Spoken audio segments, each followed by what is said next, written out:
Hello and welcome. This is going to be a divine partnership coaching video. And actually, I had the thought to do something that, well, I'm not even sure how to describe it. I've been thinking a lot, especially as I participate in some of the other readers' live readings and see, for one, there are a lot of new twins coming into consciousness and realizing what's going on, and I see a lot of shifting. I see a lot of shifting going on, and I think, well, my theory, my intuition, is that a lot more people are waking up and realizing they're on the twin flame path or want to be and are joining it because it is helping us raise our vibration overall, helping us get out of old cycles and let go of insecurities. And as we do that, we allow the earth to naturally heal itself, and we let go of egoic expectations that we have to save it ourselves and we have to be controlling and we have to be in a constant survival mode and state of lack, when really we just need to get out of our own way and out of the way of the earth just healing itself. In any case, I realized a couple of things. One, there are not a lot of folks who talk about what they appreciate and are grateful for in their twin flame journey. And two,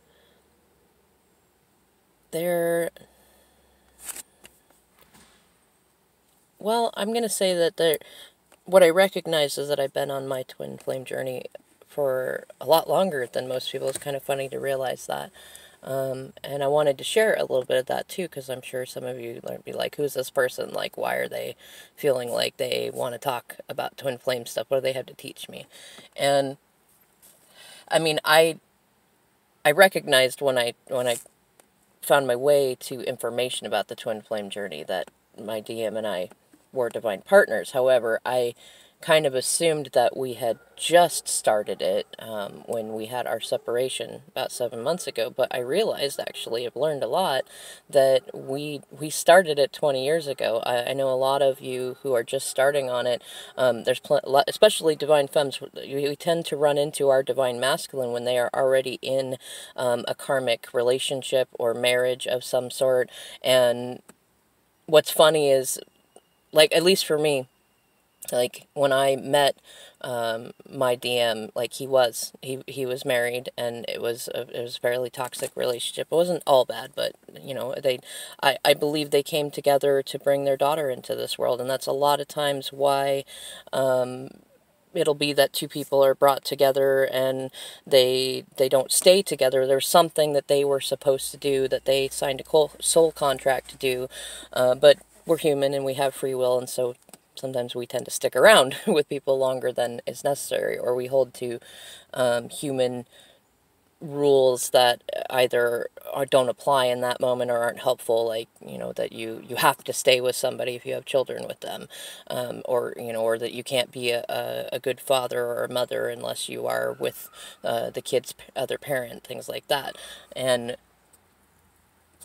so when I met my DM, he was in a relationship, and it was a bit tricky. Like, I was young enough that I didn't necessarily, I justified being with him even though he was married, because the relationship seemed like it was ending, and it seemed like he was really evaluating where he was going, but we kept it to a very, you know, casual relationship. I knew that there was no way to expect to have any further of a relationship while he was still attached in that entanglement. And we went through a good 4.5 years where we had, like, no contact separations, and I had to learn how to be okay with myself. I went through several karmic relationships of my own that really taught me too that, like, once you meet your twin flame, you can find other people to be with that, you know, that they're soulmates, they're comfortable, but they're never going to be as satisfying. They're never going to call to you the way that your flame does. They're never going to be the same kind of attentive or compatible. You know, your twin flame is incomparable to anybody else. And they're imperfectly perfect. you know, and predictably unpredictable, and they drive us nuts and absolutely enchant us all at the same time. In any case, we went through a good 4.5 years, and there was of that 4.5 years, there was probably a year in there that we didn't see or talk to each other at all. And what's funny is to look back on that place now. Like, I can recognize where I was, and I was not in a good place. I was very self-defeating. I blamed myself for most things. I was very codependent, trying to be brave for him kicked up a lot of my anxious attachment sides and things like that, and my self-doubt. And it taught me how to be brave and how to ask her what I wanted, and how to just embrace the absurd and say, you know what, I wouldn't do this for anybody else, but there's something special about you and special about us, and I'm willing to take a chance on that.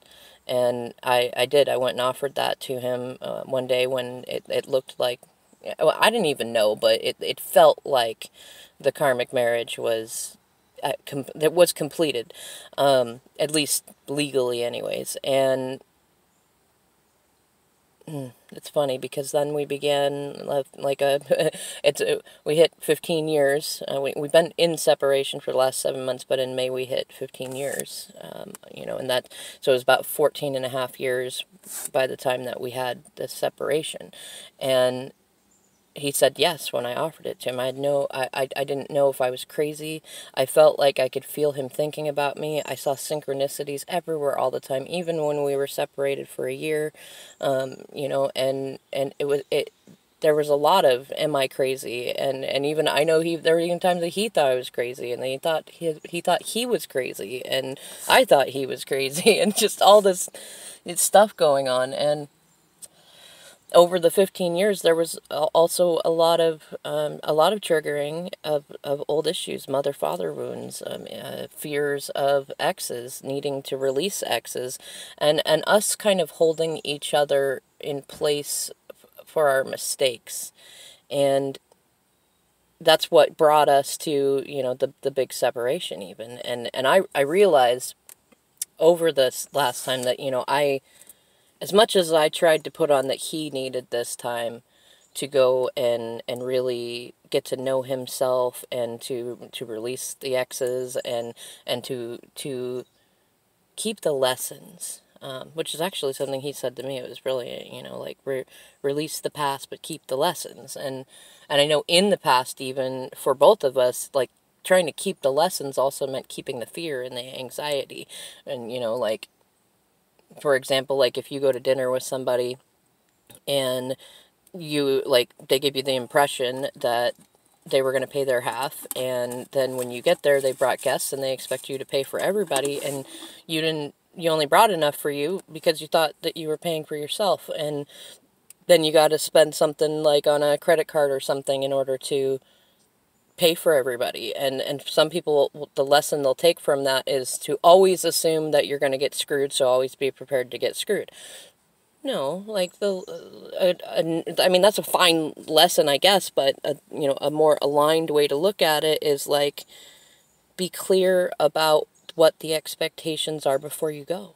Don't assume on either side, and as you don't assume, then you don't get screwed, but things like that, if you, let's say you get cheated on, it could be very well that the person that you got into dynamics with, for them, fidelity is a different thing, or communication is a different thing, and yes, it hurts and it's awful, and I'm not making it okay for people to do that. However, you could also, the lesson in it could be recognizing where you've allowed people to treat you a certain way, or you've been withholding your own needs and not recognizing, where you're also withholding from their needs, and recognizing where you needed that hardship in that relationship to become more self-possessed, and to be able to love yourself enough to have healthy boundaries with people who hurt you, and not to not to have to be in an angry place to do that, or a hateful place, and not to have to like let go of the good parts and things like that, just to recognize that you are worthy of not being mistreated, and not feeling like a jerk when you tell people, hey, I won't be mistreated. Now, unfortunately, I don't have a ton of time on my memory space to go through this, but of my phone, but I definitely want to say, there are definitely moments on your journey that you're going to be like, are they really my divine partner? They really seem like they're more of a karmic, or like they feel like they're the devil. And why can't I stop thinking about them? And why do they trigger me more than anybody else? And yet I still feel like I love them like unconditionally. They've done all this hurtful stuff that I mean, I have a list of people that I never will talk to again because they did less than this person has done. So why am I on this journey? Why am I choosing this person? Why is this hard? Or in those moments when you're like, I'm just going to block them, or I'm going to chew them out, or you take some advice from somebody that's like, no, you shouldn't take that, and you're going to go and hurt them back. And there are so many moments where, you're going to be faced with the opportunity to choose righteous retribution, justice, judgment, or you can choose kindness and love and path of least resistance and unconditioned. And neither choice is wrong. And the irony is that in the moments that you embrace your own darkness and you do something that does not align with kindness and love and unconditioned, those moments were usually needed. They were needed for you to reflect. They were needed for your divine partner to reflect, things like that. And really, those are some of the moments I appreciate the most, is when we can look back on even our ugliest behaviors and say, wow, that helped somebody. That helped my partner. That helped me, or it helped give me a story to help somebody else who came to me for help. And it helped me decide who I want to be. It helped me change my own trigger patterns. And as I changed my own trigger patterns and focused on myself and wasn't constantly vigilant about, oh my gosh, what's going on with my DM, or asking, am I crazy? Is this horrible or unhealthy? Or what are people going to think if I share the story, or things like that? You get to that point where you go, wow, like this is an incredible journey, and I'm incredible and they're incredible. And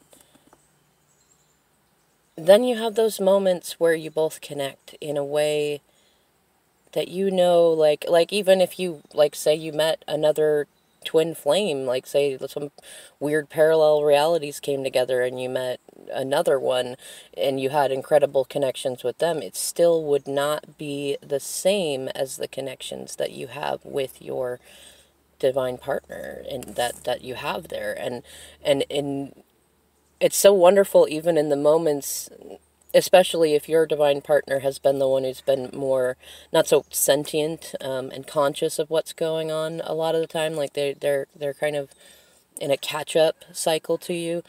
Those moments when they show you that they're aware of what's going on around them, and then they're aware that there's a connection between the two of you, and they're aware that the things that they formerly felt like you were a total jackass for doing, they understand and they forgive you for, and they forgive themselves for, and they embrace spirit, source, God, and whatever, and they feel blessed for the contrast. Like, seeing your partner grow in that way is so incredible and magical in many ways. Like, there's so many different times that you might be completely down and out, or even better, when you're flowing and you're having fun and you're enjoying yourself and you just have faith.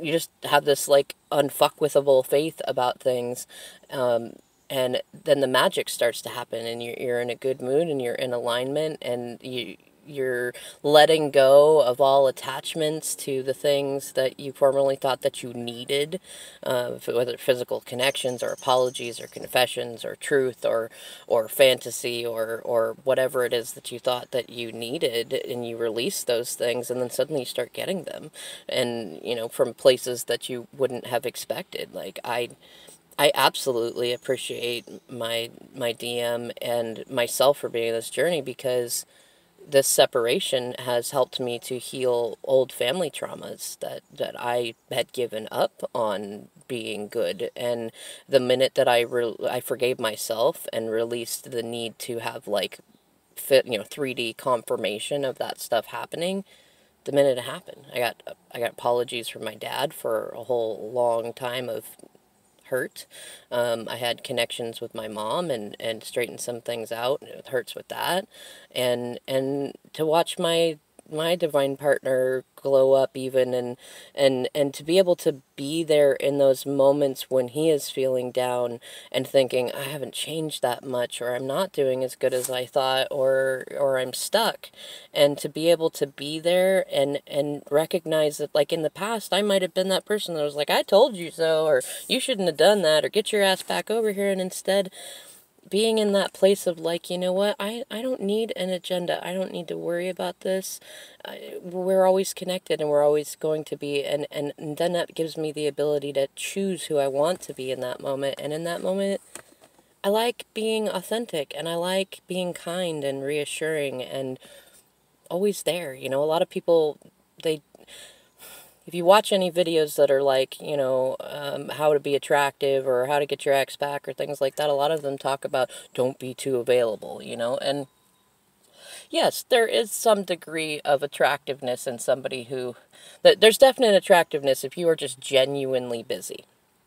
But there's also something to be said about the people in our lives who really are there for us unconditionally. And I love those moments when I can see that in myself. And he provides me with those moments. I don't like to see him sad. I don't delight in when he is feeling stuck. But I do delight in getting to love on myself and be that person who is like, always knows what to say and always follows, well, I mean, not always, but mostly always knows what to say and is there when you really need her. And